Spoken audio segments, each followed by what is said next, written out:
and also some more trust, Vinny.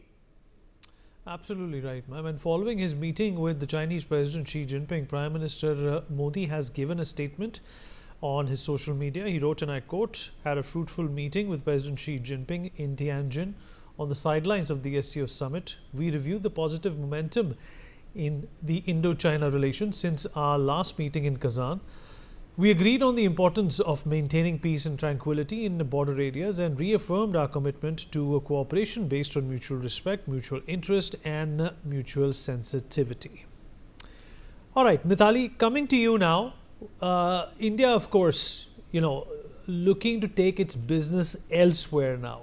If Donald Trump and the Americans are not going to budge, then obviously India is not going to sit around and brood about it. We are going to look for greener pastures. But is that greener pasture leading through China, or do you think, considering the topsy-turvy relationship we have had with China, the pain that both the countries have inflicted on each other, this is perhaps just a ruse at this point in time? We'll just have to wait and see what happens.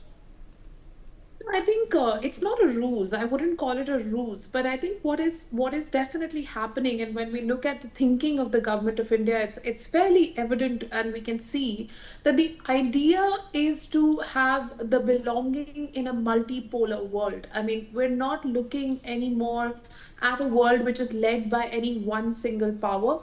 There's definitely going to be changing power dynamics over the next few years. I mean, this is not going to be something that settles, in a year or two. And in a multipolar world, India is well placed within its rights as a sovereign country to engage with as many countries as possible, to find ways of doing business with as many countries as possible.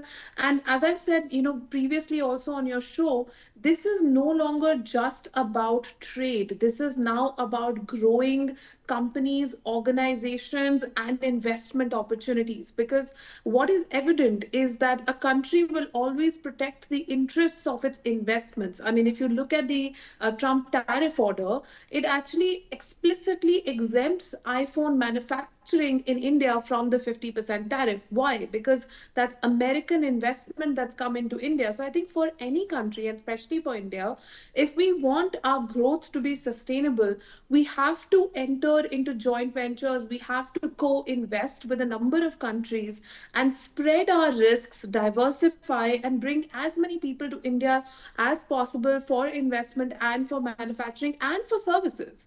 So it's very critical that we do that. Now the SCO summit offers us another opportunity, like other summits do, because it's not only about engagement with China and Russia, which is of course what we are focusing on, but there's also a presence of so many other countries in Central Asia, in West Asia, and East Asia. And if you look at the Prime Minister's statements from Japan, it was very telling, where he speaks of an Asian decade of sustainability, an Asian decade of growth.